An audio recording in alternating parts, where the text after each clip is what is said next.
asin iba pa. Bareta alas 7. Digdi sa GB. Garantisadong Bareta. Barahay na aga mga tugang Lunes po nganyan, petsa 16 sa bulan kan Marso 2026. Ini po ang Bareta alas 7 asin sidelines sa tuwing darakulang mga Bareta sa lado lokal. Legazpi PNP nagpatanid sa publiko kontra sa harabasan sa palibot.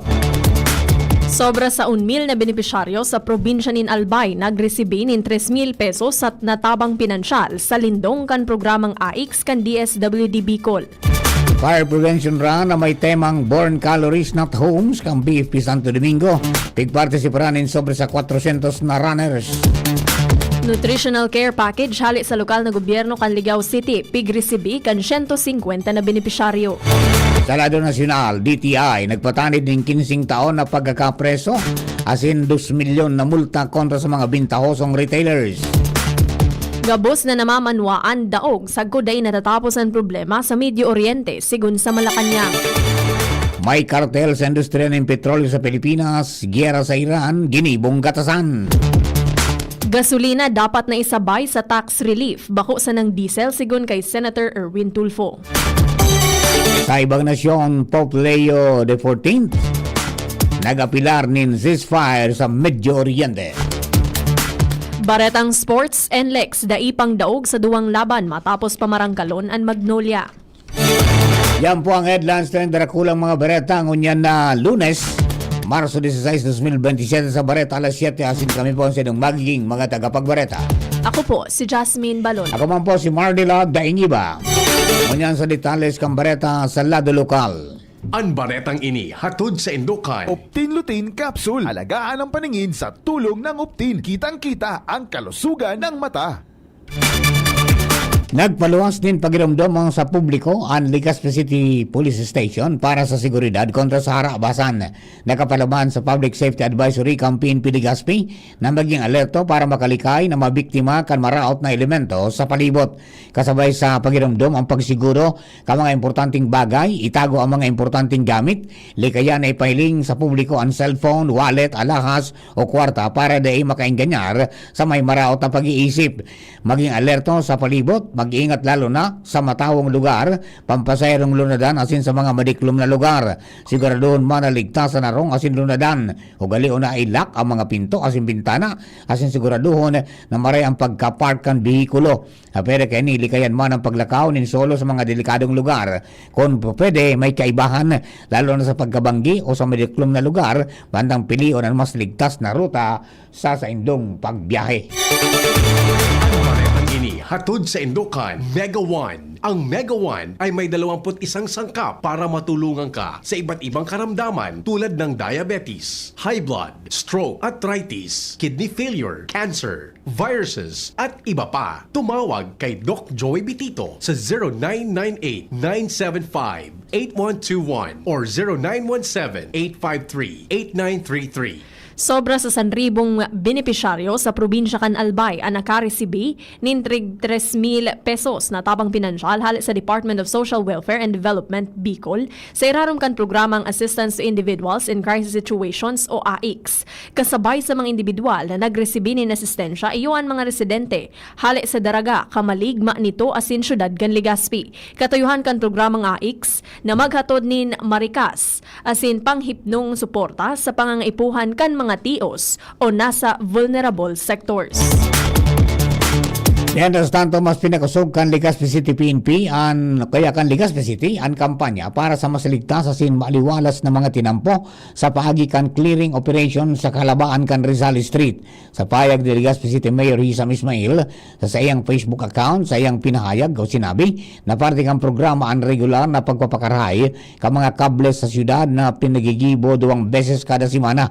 Katuwang sa operasyon ang Legazpi City Engineering Office, Albay Electric Cooperative, mga cable as in telecommunication providers na nagtatarabangan para pakarayon ang mga nakalaylay na linya kan mga kable sa lugar as in spaghetti wires. Sigon kay Mayor Ismail, katuyuhan kan lakdang na maging malinig asin maliwalas ang syudad, siring man masiguro ang kaligtasan ng publiko laban sa posibleng aksidente sa tinampo. Dai matakot maging barkada ni Jesus. Ini ang tugon sa mga hobenes ni Reverend Father Remigio Reds Domino, SVD, Executive Director kan Divine Word College of Legazpi Center for Spirituality and Mission sa programang Barkada ni Jesus sa DCGB. Tinawan doon ni Father Domino na ang tunay na cool sa buhay, bako ang dakol na like sa social media. Ang tunay na cool sa buhay, iyo ang may prinsipyo. Sinabi ni Father Domino na dai matakot maging kabarkada ni Jesus. Asin sabihon sa sadiri na okay lang maging kakaiba, basta si Jesus ang kaiba. Si Jesus ang pigikanan kan peace, asin joy, mantang dai pag-isipon na weird ang buhay, kunyaw ang pagtubod sa mahal na Diyos. Mientras nagpartisipar sa programa ang Campus Youth Ministry sa pamamayo, kan coordinator na si Raymond Lovendino. Sobra sa 400 na persona nagpartisipar sa BFP Santo Domingo Fire Prevention Run 2026 na ginibo kasudma sa Santo Domingo Albay na may temang Born Calories Not Homes. Sigong kay BFP Santo Domingo Senior Fire Officer 4, Madonna Rimpillo, naging matarayumpa ang aktibidad sa pagsasabing bakausan na ini basta pagdalagan para makapag-ehersisyo kundi selebrasyon man kang pagkasararo, advokasya asin community spirit. Nagpasalamat man si Rimpillo sa gabos na nagpartisipar asin sa naging katuwang sa nasabing aktibidad kasabay ang LGU Santo Domingo Councilor Marvin Baloloy asin Fire Officer 2 Isaiah Florence D. Kadag na iyon ang enot sa Zumba session asin sa iba pa. Mientras tanto siniguro man kan opisyal ang padagos na promosyon in healthier community asin pusog na mga aktibidades para sa fire prevention. 150 benepisyaryo hali sa Ligao City ang nakaresibi ni Nutritional Care Package hali sa lokal na gobyerno kan syudad kan Ligao. Kaibahan ang City Health Office asin City Social Welfare and Development Office kan nakaging aldaw sa People's Hall, New City Hall Complex, Ligao City.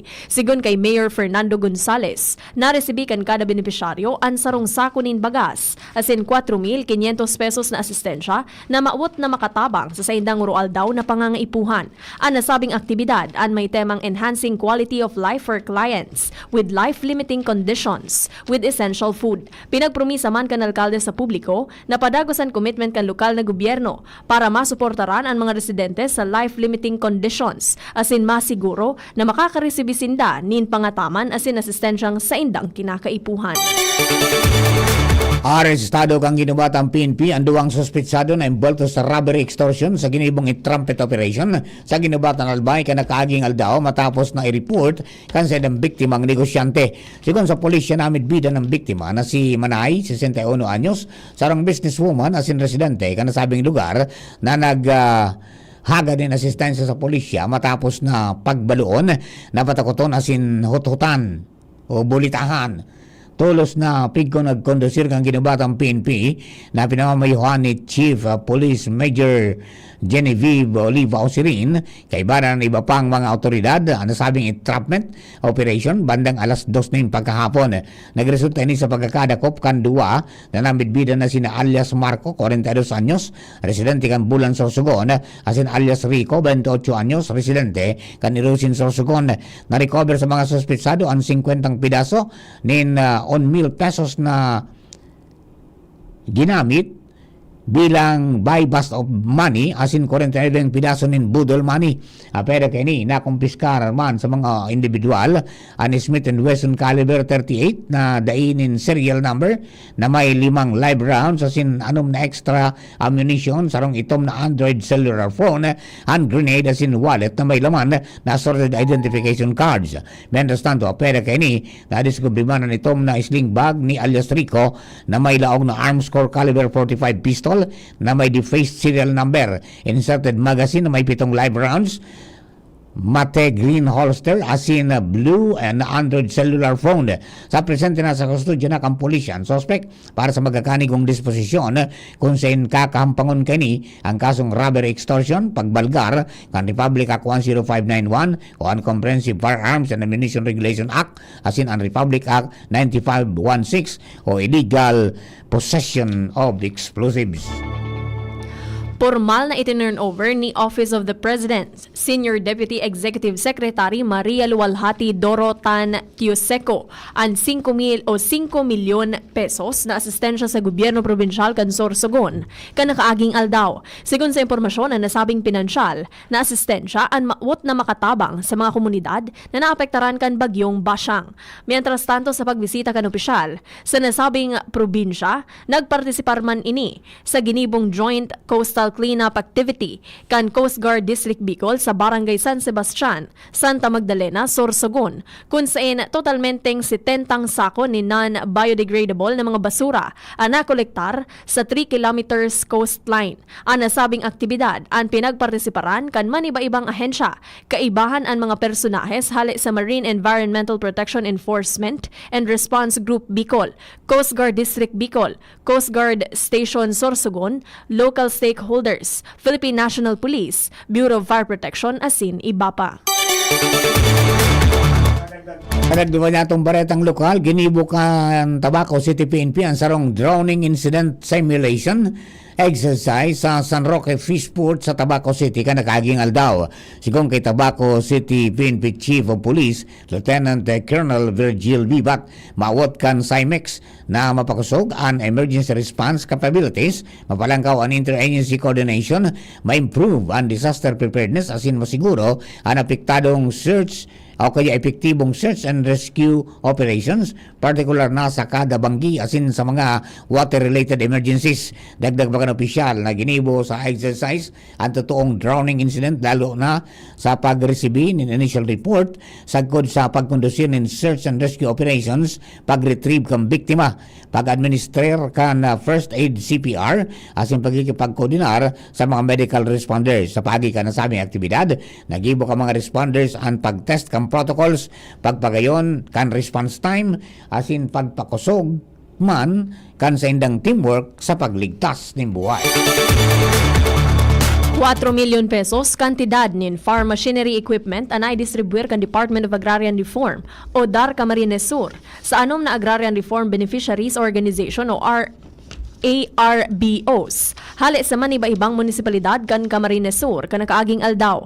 Sigun sa ahensya sa indang ipinagdistribuer ang hand tractor asin palay thresher sa Antipolo Buhi Agrarian Reform Beneficiaries Organization Incorporated, 2 hand tractors para sa Kadamay Agrarian Farmers Association Incorporated, sarong hand tractor asin multi-tiller para sa Veneracion Small Coconut Farmers Multipurpose Cooperative asin 2 pump irrigation system from open source para sa Taysan Fisher Folks Farmers Association Incorporated. Mientras tanto, naresibiman ang pigsarong rice combined harvester sa New Matarok Farmers Irrigation Association Incorporated asin Mambalite Palangon Farmers Agriculture Cooperative, kaibahan man ang rice drum seeders sa gabos na naunang bita na organisasyon. Pinasalamatan man kan mga ARBOs ang nasabing mga ekipahe sa pagsasabing dakulaan sa indang madidilhensya dahilan tamakukuan na nindaan bayad sa irigasyon asin pag-harvest. Katakod kaini ipapasairaro man sa serye nin training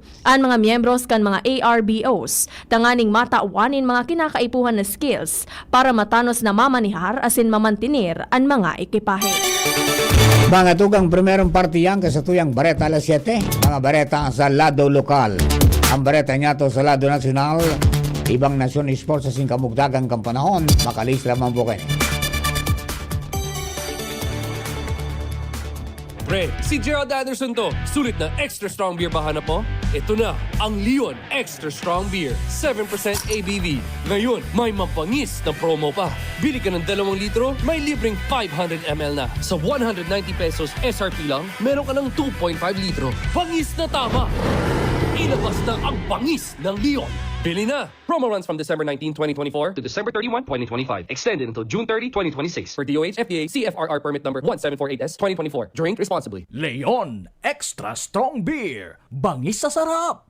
bangis sa suli. At ngayon, ang pinakabago, ang pinaka-epektibong food supplement na mabusising ginawa sa Amerika at matapos ang 3 taon, aprobado na ng FDA. Mega One, ang evolusyonaryong produkto na nagtataglay ng 21 natural na mga komposisyon na nakatutulong upang palakasin ang immune system at ang ating kalusugan. Para sa karagdagang impormasyon, Maaaring pumunta kay Doc Joey Bitito sa Barangay 18, Cabangan West, Legazpi City, kaharap lang ng Bangko Sentral ng Pilipinas. O tumawag sa 0998-975-8121 or 0917-853-8933 para sa free consultation sa natural medicine. bisitahin din ang aming Facebook pages, Mega One-Superfood at NHC Bayanihan Official. Mega One, evolusyon para sa kalusugan. Discover the exciting pickleball court in Daraga Albay. Join us for games and fun. New additional schedule starting March 2026. Open play every Saturdays 9 p.m. to 12 midnight for only 200 pesos per head. Free use of equipment. Bicollandia Pickleball Court Daraga. Inclusive and friendly environment. 1960 Regidor Street, Barangay Binitayan, Daraga Albay. For inquiries, call or text 0993-760-4420. Hashtag Pickleball. Hashtag Albay. Hashtag Bicollandia. Hanap mo ba'y kapeng masarap na healthy pa? Ipinakikilala Dr. M's 36-in-1 Herbal Coffee Mix na tataglay ng bisag galing ng horsetail extract, pampaganda ng buhok, green tea, pampababa ng blood pressure, ashitaba for good digestion, turmeric at iba pa, sugar-free, stevia ang pampakamis nito. Kaya sa susunod na paghigop ng kape, dapat Dr. M's 36-in-1 Herbal Coffee Mix. Ang Dr. M's 36-in-1 Herbal ay mabibili sa lahat ng butika, supermarket, grocery sa inyong lugar. Ayun no, si Jopit na torpe dati, may ka-holding hands na ngayon. Gaan talaga pag ang tropa malakas sumuporta. Tapos may Tanduay Light. Masarap inumin, suabe ang hagod. Tanduay Light, gaan ng may kasama. Drink responsibly. Mas magaan ang buhay pag nandyan ang barkada at Tanduay Light. Gaan ng may kasama. Drink responsibly. Bakunang angat, serbisyong dapat. Sa presyong abot kaya at matapat. Lahat ng yan, nasa Rabvax. Nakagat o nakalmot ka ba? Huwag mag-alala. Rabvax Animal Bite Center ang inyong kaagapay para sa pinagkakatiwalaan, mura, ligtas at siguradong proteksyon laban sa rabies. Bukas po kami 8 a.m. to 5 p.m. mula Lunes hanggang Sabado, 8 a.m. to 12 noon naman every Sunday. And on holiday, pwedeng-pwede pati walk-in. Ang aming mga branches, Rabvax Legazpi, R&R Suite, Sagmin, Legazpi City, near Aleco. Rabvax Ligao, in Barangay Tuburan, Ligao City. Rabvax Tabaco, beside Siga Hospital. Rabvax Iriga, in front of Yusan Iriga. Rabvax Irusin Sorsogon, malapit sa Irusin District Hospital. And now open, Rabvax Masbate, along Municipal Road, Barangay Kalipay, Masbate City. Rabvax Pilar, Rabvax Castilla, Rabvax Piuduran, and Rabvax Cubao Metro Manila. Like us on Facebook. Maging bakunado at protektado. Piliin ang alagang Rabvax. DZGB Barreta alas 7. Sa pagkawadagos ng Bareta alas 7, dumakita sa Bareta Relado Nacional. Nagpatanid ang Department of Trade and Industry o DTI sa mga retailer kontra sa hoarding kan importanteng produkto asin palabaw na presyo sa tahaw kang krisis dara kan tensyon sa Medio Oriente. Sigon sa ahensya, ang hoarding asin profiteering day tutugutan asin pwedeng pagmultahon o ikulong nin sa kod 15 taon ang mabalgar. Kaibanan ang multa na maabot sa 2 milyon pesos susugman sa Republic Act No. 7581 asin iba pang relevanteng leyes sigon sa DTI. Hinagad man kan DTI sa mga parabakal na maging marikmat asin makipagkoordinar sa mga otoridad kung may mariparo na makadudang aktibidad sa presyo. Sinabi ka na ahensya na pagpakasugon ninda ang price monitoring para masiguro na makaustisya ang presyo sa panahon ng krisis. Siring man nagpatanid sinda na pwedeng magitaas ang presyo ka nagkapir ang panginot na barakalon dahil sa pagitaas kang presyo ng gasolina asin nakaapekto sa logistics asin distribusyon.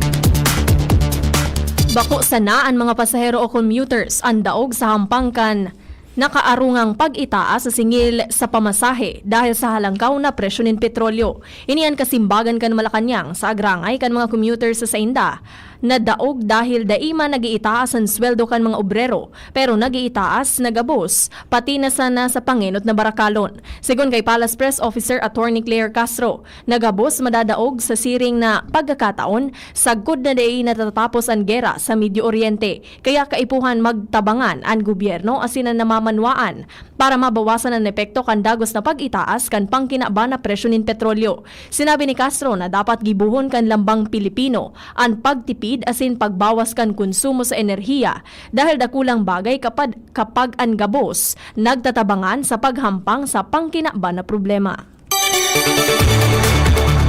Dahil sa atensyon sa Gulf region, lalong naglinaw ang naloy ng suspetsa ka na mamanuaan na may kartel sa industriya ng petrolyo asin pagigibong katasangan kan oil players ang giyerang pinagbiyo na pwersa kan Estados Unidos sa Israel kontra sa Iran, sigun kay Manila Representative Rolando Valeriano. Ini ang pahayag ni Valeriano na formal na nagsumitin ng resolusyon para sa investigasyon kan industriya ng petrolyo dahil imbis na tabangan ang mga konsumidores na nagtitios, pinagdedelinsyan pa ka mga ini ang krisis na kinakatubang ka na mamanuaan. Sigon sa kongresista, ang pikopabakal ka mga kumpanya ng petrolyo sa mahal na presyo, iyon ang pigsasabing stock ka mga ini na nabakal ninda bago nagsilab ang gyera na bakong magakanig o dahil naging dahilan ini para lalong magtios ang mga tao. Dahil maako kang kongresista ang depensa ka mga oil players na practice kan industriya na mas kinabakal ninda ng barato ang sendang stock, ipipabakal ninda base sa eksistidong presyo ng petrolyo sa world market.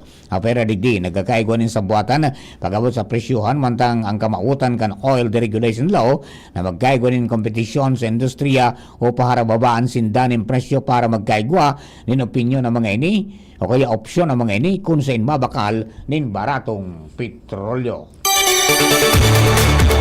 Nangapudan si Senator Erwin Tulfo nagibuho na inklusibo ang tax relief para dai mawalat ang nasa 8.5 milyon na Pilipino na nagagamit nin motorsiklo o aldaw.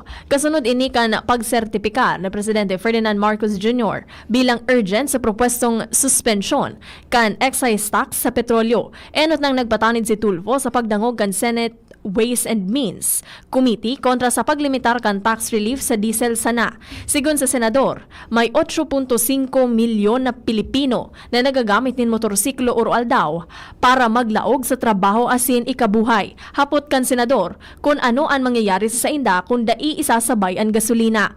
Bilang kasimbagan, siniguro ni Department of Finance Undersecretary Carlito Adriano na isasabay kan Department o Development Budget Coordination Committee asin Department of Energy ang pangapuda na ini sa saindang rekomendasyon sa Presidente para sa rong holistic view kan propwesto. Apera sa tax relief, nagbutas manin patanid ang chairman kan Senate Committee on Social Justice, Welfare and Rural Development kontra sa pamumulitika sa distribusyon ng fuel subsidy. Dagdag pa kan senador na bakong hali sa bulsa kan mga politiko ang kwartang pigtatao. Hali ini sa buwis kan mga namamanwaan kung kaya dapat warang anuman na interbensyon nin mga politiko sa distribusyon kay ini. Sa dagdag pa niya itong baretang nasyonal, nagipag-uron si Presidente Ferdinand Marcos Jr. kay International Monetary Fund o IMF Managing Director Kristalina Georgieva tanganing tukaron ang sitwasyon kan ekonomiya kan Pilipinas. Pinag-urunan sa pagtiripon ang economic outlook kan nasyon, ang mga prioridad kan Pilipinas sa mga nag-adang-adang kaining pamamayo sa Association of Southeast Asian Nations o ASEAN asin sa mga reformang pigbubusol kan gobyerno. Sigon sa Presidente, importante ang pagkikipagtabangan sa mga international partner arog kan IMF tanganing mamantinir na estable ang ekonomiya. Siniguro man ni Marcos na ipagkapadagos kan gobyerno ang matanos na polisiya asin reforma tanganing mamantinir ang padagos na pagrambong kan ekonomiya kan nasyon. Nagpaliwanag ang Malacanang kung natabako si Presidente Ferdinand Marcos Jr. ang nagsundo sa mga nag-arabot na OFW hali sa Medio Oriente. Sa hampang ini kan obserbasyon na dapat ang Presidente ang primerong magtaonin kusog nin buot sa mga OFW na naapektaran kan gera sa Medio Oriente. Sigon kay Palace Press Officer Attorney Claire Castro na sinugo kan Presidente ang Department of Migrant Workers o DMW asin Overseas Workers Welfare Administration o OWA na asikasuhon asin tabangan ng mga OFW dahil igwaman na importanteng pigigibuan mga ini para mabawasan ang epekto kan mga pangyayari sa Medio Oriente. Sinabi ni Castro na sangunyan, piga-areglar ni Presidente Marcos Jr. ang mga kadagdagan na programa asin tabang para sa mga namamanwaan tanganing mabawasan ang grabing epekto kan nangyayaring gera sa Medio Oriente. Dahil sa nangyaring gera, dakol na mga Pilipino sa Middle East ang naghagad na i-repatriate sinda para makaiwas sa peligro asin makabalik nin ligtas sa Pilipinas. Para po sa tuyang bareta sa ibang nasyon, asin sa lado ng Karawati Sports, nasa din naman si Nicole Ann Gloriani. Good morning, Nicole. Good morning, Sir Mar. Good morning sa mga paraantabay. Nangapoda na si Pope Leo XIV nin ceasefire o tigil putukan sa nagkukusog na gera sa Medio Oriente sa pagultanan kan Estados Unidos, Israel asin Iran. Sa iyang weekly Angelus Prayer sa St. Peter's Square, sinabi kan Santo Papa na dai magdadara nin hustisya, estabilidad asin katuninungan ang bayolensya sa mga nasyon na nagsasapar nin gera. Sinabi pa kan Santo Papa na ribo-ribong inosenteng tawo ang nagadan asin dakol ang napiritan na mag-evakwar sa indang mga residensya. Dagdag pa niya na sa ngaran kan mga Kristiyano sa Medio Oriente asin sa gabos na kababaihan asin kalalakihan na may maray na buot, nangangapudan siya sa mga responsable sa gera sa Middle East na magpautob nin ceasefire. Sa lado kan Karawato Sports, nalusutan kan NLEX ang Magnolia sa score na 112-105 sa indang laban sa PBA Season 50 Commissioner's Cup. Mantinidong wara pang daog ang NLEX na may kartang 2-0, mantang ang Magnolia wara pang ginanahan sa duwang kawat. Nangano sa panggana kan NLEX ang import na si KD Lalan na naigwa ni 24 puntos at 10 rebounds, mantang igwang 14 puntos si Shawnee Winston. Igwa manintig 14 puntos si na Robert Balik asin JB Bahio, mantang tig 13 puntos naman sina Kevin Alas asin rookie LJ Gonzalez, asin 11 puntos naman si Tony Semerad para sa Road Warriors. Mientras sa tinambagan man kan Phoenix Fuel Masters ang Titan Ultra sa score na 109-76 sa nagpapadagos na PBA Season 50 Commissioner's Cup. Yan detalyes kan bareta sa lado kan ibang nasyon asin sports. Ako po si Nicole Ann Gloriani. Thank you, Nicole. Para po sa kamugtangan ng panahon, nasa linya man si Sir Ariel Samudjo, kabaga sa Este Regional Forecasting Center. Sir Ariel, good morning. Please come in. Okay na po para po sa tuyang weather forecast mo na daw ni Lunes. Madakas pa ba na nakaka-apekto sa bilog na Luzon asin Visayas ang Duros Amihan o Northeast Monsoon. Igiman sa Kabikulan ng mga probinsya kang Camarines Sur, Catanduanes asin Camarines Norte ay inaasahan man na magkakaigwanin na panganoro na kalangitan na igwaman tsansanin mga maluyang pag-uran. Samantalang ang natatadang parte man kang Kabikulan, inaasahan man na magkakaigwanin bahagya hanggang sa mapanganoro na kalangitan. Igwaman tsansanin mga pulupulong maluyang pag-uran. Katamtaman hanggang sa makusog na Duros na halis sa norteng Sirangan na mamamatian na may katamtaman hanggang sa maalo na kadagatan. Tinatay kagwat kang temperatura niya na magkapon, 22 hanggang 29 antas kang Celsius. Ang saldang, masirang alas 5:52 nin aga, masulo pa dyan alas 5:55 nin hapon. Alinig sa Diyos ti Pag-asa, Ariel Samud. Thank you very much, Sir Ariel. Mga tugang yan na po ang kabilugang sa tuyang bareta alas 7. Mga baretang tinipon na singkinalap sa DCGB News Base sa nakalis na 12 oras. Para po ka nakatuwang niya sa pagsurat ka mga bareta, Jenny Matthew Balyaran, siringman si Nicole Ann Gloriani.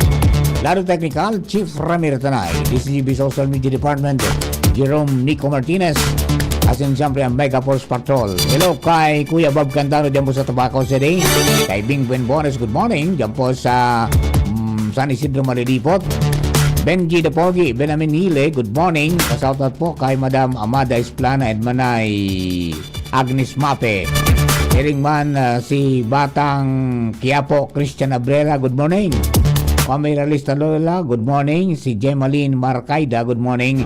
At saka nakantabay si Sir Dennis Calleja. Sa mga nakatune in po sa 729 kHz, sa bitang ka mga radyo sa AM band, siring man sa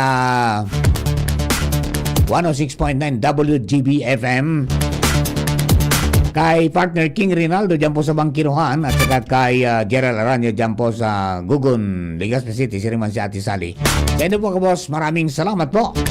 God bless the Philippines. Kami po ang sila mga naging tagapagbareta. Ako po, si Jasmine Balon. Ako man po si Mardila Daeng Iba. Salamat po abangan taod-taod ang Apot with BP Henry Maceda. Yan ang DCGB Bareta alas 7. Abangan giraray sa aga. An hapon, masunod na pagkalipas lang kaini.